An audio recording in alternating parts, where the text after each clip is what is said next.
Just 1 minute, I need to finish my Mandarin. No, less than a minute. I don't want you to think it takes me that long to eat a Mandarin.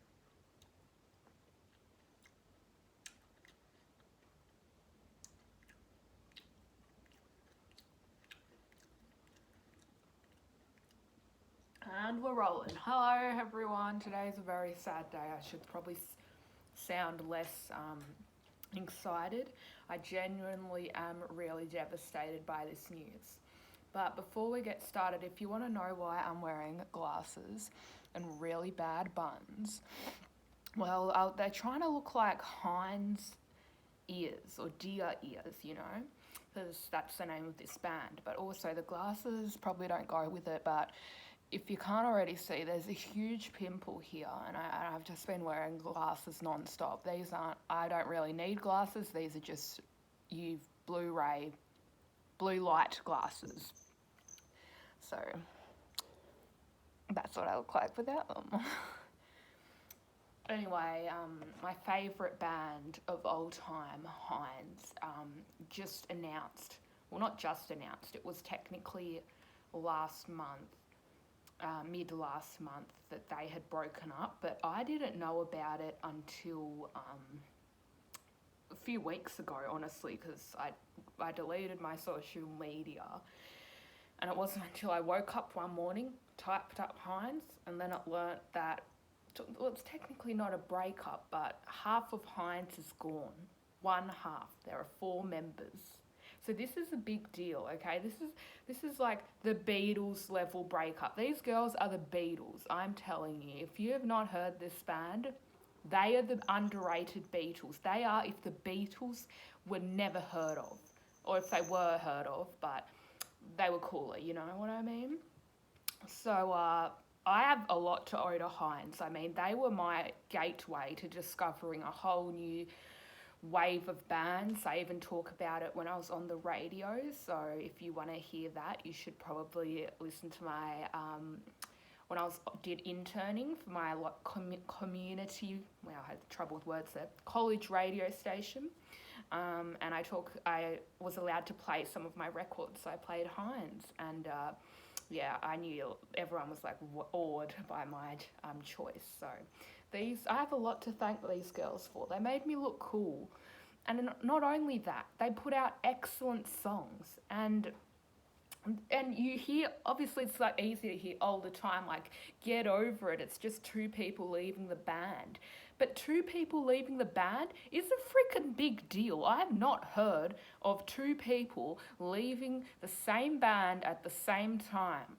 Usually it's just like one person leaves and then, yeah, it's sort of sad, but two people, I don't care if they're just the bass player and the drummer. They were so important to this band. Well, they are, I'm not going to say they were. Without them, Hinds wouldn't be Hinds. And so I have the Prettiest Curse record here. Kind of wish I bought their sophomore album, because I genuinely think that's their best one. 2018's I Don't Run. I still remember, I still get haunting memories from when I was about to buy this record, and my dad was like, oh, what about I Don't Run? That sounds like a cool name for an album. But at the time, I was just like, no, I want the latest one. And now I'm looking back, now that they've broken up, I'm like, and sort of piecing together in my head what led to that. Obviously, I don't know the truth, but speculating on what could have happened, it made me realise that, yeah, maybe this did seem to be like their last record. And it's just so sad that, like, they've obviously moved on now, hopefully, all of them. Like, I don't want to just drag them into the past. Like Carlotta and Anna, who are originally the two members who started the band and do the lead vocals and play the guitar, they found two new members. And so they were already playing with them like a few months ago, like feeling when Coldplay asked them to open for them. And so, yeah, but was 0% aware of all of that. So, yeah, that's probably why I'm still behind in this grieving process. I hope you guys can understand that. But for context, these two people, if you can see here, this is the drummer, Amber, and this is Adi, or Ade, I don't know how to say her name properly, but she's the bassist, she's a drummer, and they have left the band.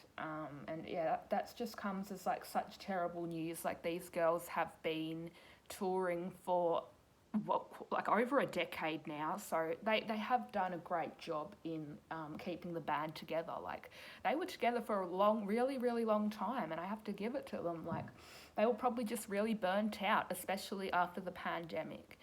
And so yeah, I totally understand their decision, but I always knew that, and this is Carlotta and this is Anna, they were the two people who started the band.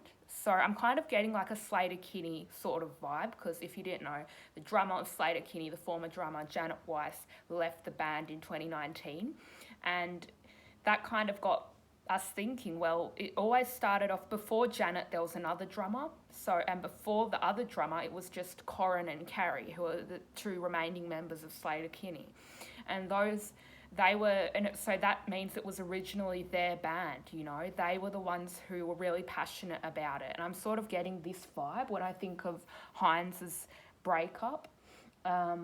Like, Carlotta and Anna met each other first, and they were quite close with each other, and it was just started off as a duo, like they were called Dears, until some asshole band threatened legal action against them, so they had to change their name to Hinds, which objectively I think is a better name anyway.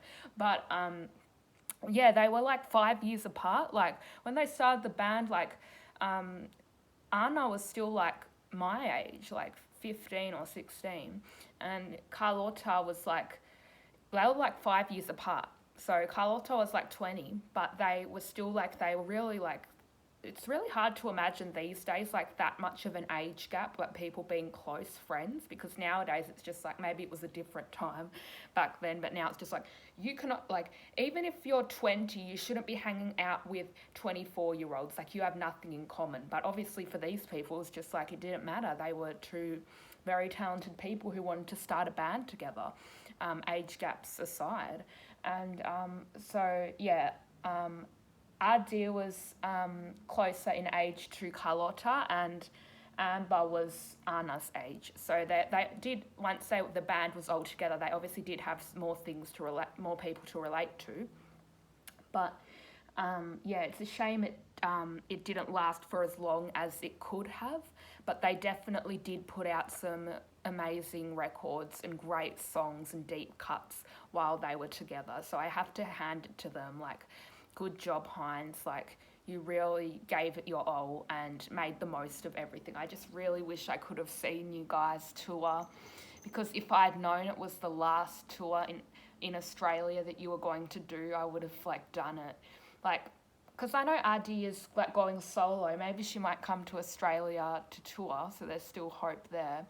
But yeah, aside from that ever happening, yeah, Hinds was invited to play at Splendour of the Grass, which is a really, it's one of Australia's only like music festivals where they have like all these huge headliners. Indie festival, you think of like the Lollapalooza of Australia, and that's Splendour in the Grass. It used to be Big Day Out, but Big Day Out was massive, like probably bigger than Splendour in the Grass will ever be. And but because of like, they broke up, the two people running it, so again that's another breakup reference. But Hinds are just yeah, I was so surprised that Splend and the Grass allowed them to be perform, because I don't really think they're really popular in Australia as some other indie acts, which is sad, because like they're genuinely really talented people. But at the same time, I also like a bit of an underground band, you know. It's something to talk about. Like, when I was on the radio, I was like, have you heard of Hinds? And everyone's like, no, who's that? And then they're like, wow, the first thing they said when they saw this record was just really colourful and stuff, and it really stood out. Which is like 100% of the band's total discography. Hello. But yeah, it's just real. I do think I read a few interviews to try and, you know, piece together, like, in the best possible way I can, because I'm the detective when it comes to these sort of things. Whether people ask for my assistance or not, I just, like, find out all this stuff I probably shouldn't know about, but I still go into it anyway.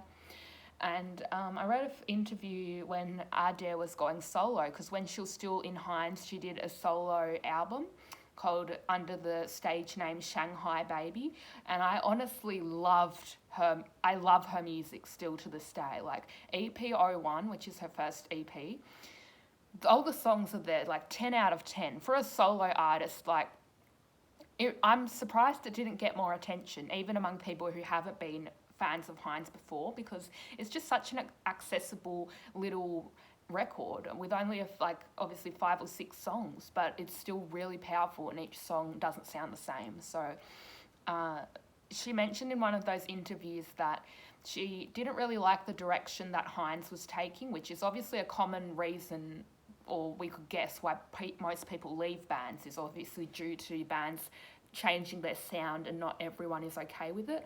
Like Janet Weiss, formerly of Slater-Kinney, said in her statement that the Carrie and Corin were taking in a new direction of the band, and she realised it was time for her to move on. Whether she was just, putting that out there because she had to write a statement or something, we'll never know the truth. But Addy seemed to come off truthful in her interview when she was like, she really liked the sound of I Don't Run, which I can definitely agree with, because looking back, that's why I kind of changed my mind, and I think that I Don't Run is their best record. Like I was still thinking that even before Hinds broke up. This news didn't just suddenly make me realise that their sophomore album was a better album. But I really, really wish I could have bought I Don't Run instead of The Prettiest Curse, because I think there's genuinely better songs on there.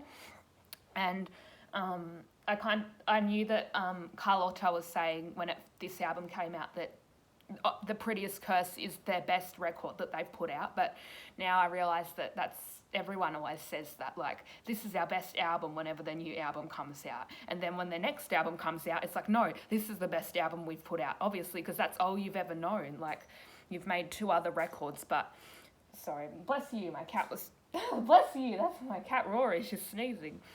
And, yeah, so, objectively, I Don't Run is definitely their best record, and I totally understand why Addy decided that the band wasn't for her anymore, because The Prettiest Curse is very pop-centric. Not that there's anything wrong with pop. I'm still a huge pop fan. I love some good pop hits, as anyone.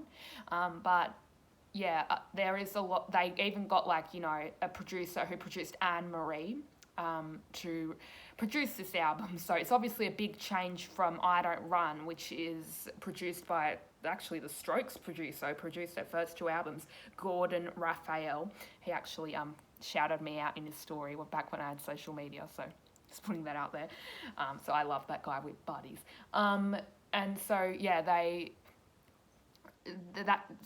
Gordon Raphael really did a good job with that album, and because he didn't really change their sound, he didn't want to make it like a Strokes song. And Carlotta said that was like one of the best things about working with him, was that his approach to producing for bands is that he just doesn't want, he's just like, okay, whatever you want to do, like, we'll do your sound. I'm not going to like interfere or like try and change it, which is why they still got a bit of that garagey, lo-fi, Mac DeMarco-ish sort of sound.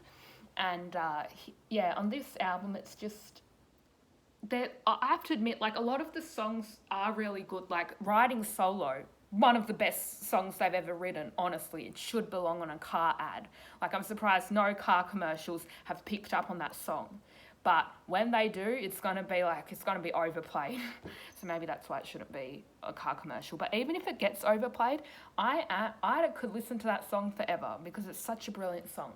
And Good Bad Times, the first song, I was going to like that song, and I still kind of like that song, except it was co-written by Dan Negro.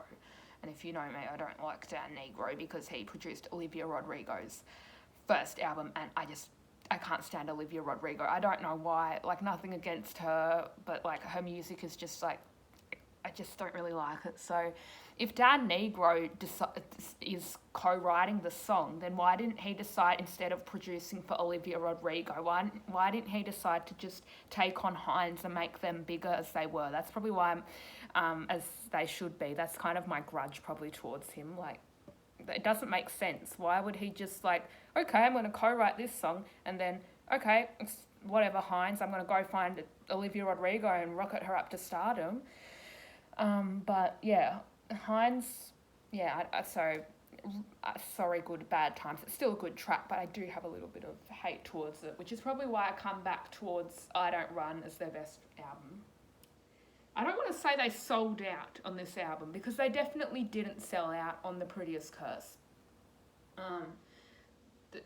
This album just obviously has some well-known producers for it, because Anne Marie's producer also produced for Bat for Lashes, so that is like another huge indie name. And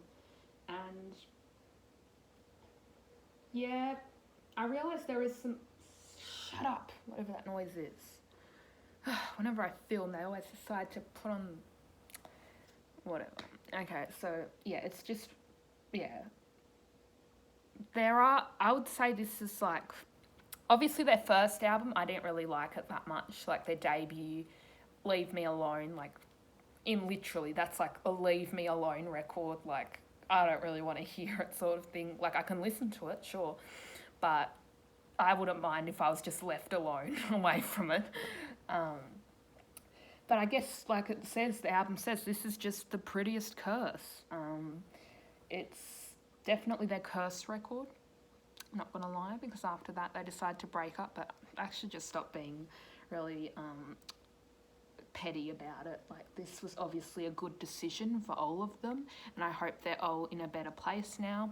I can't wait to hear some of Addy's new music as Shanghai Baby. Speaking of Shanghai Baby, her latest her latest single, Is This the Right Time, is definitely a reference to the Hinds breaking up, because the breakup actually happened in December when Amber and Addy decided to leave the band. That was in December, but I guess their management or something said they can't announce it until July, which is like quite a long time for them not to be together. But like in February or something, Shanghai Baby released a new song, and I listened to it, and I watched the music video, and I didn't obviously think anything of it. But after the breakup, I watched the music video again, and I'm just like, there must be a lot of references to Hinds breaking up. And even someone in the comment section said, this song is about a breakup, but it's not with a boy.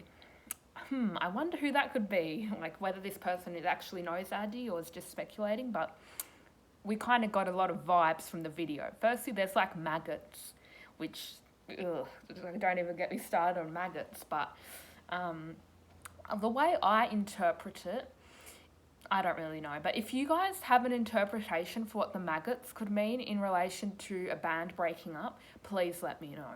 Because the cover for the single is really obvious. Like, it's like 4 chords being broken, or amps or whatever. I don't really know much instrumental knowledge, so one of those things.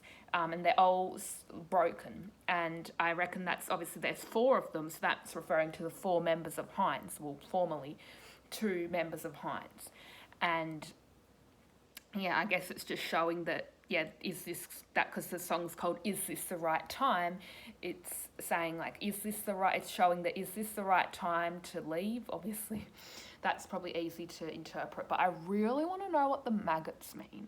Like, that's something I'm trying to figure out to this day. Like, I know maggots, like, they're obviously gross. They're associated with gross stuff. So I hope that nothing too damaging happened in their relationship between them. Like, I'm sure they're still friends, but yeah, it definitely makes me think, like, how did it exactly end for them? Which is obviously none of my business, but as a fan, I still have a right to know.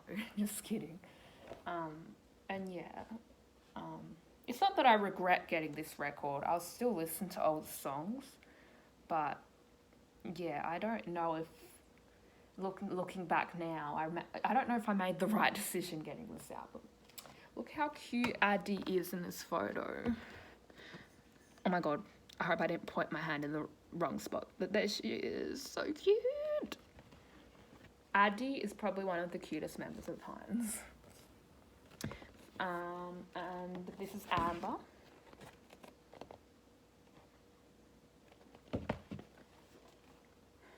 Yeah, so I guess that's all I'm going to talk about. I'll probably continue to talk about this band. It's not that I haven't before. I've definitely made videos. Last year I made a video about why I chose this record. So if you want to watch that for more information, you can watch that video. And yeah, if you also, like I mentioned, the radio episode, you can watch that as well. I'm going to go, bye.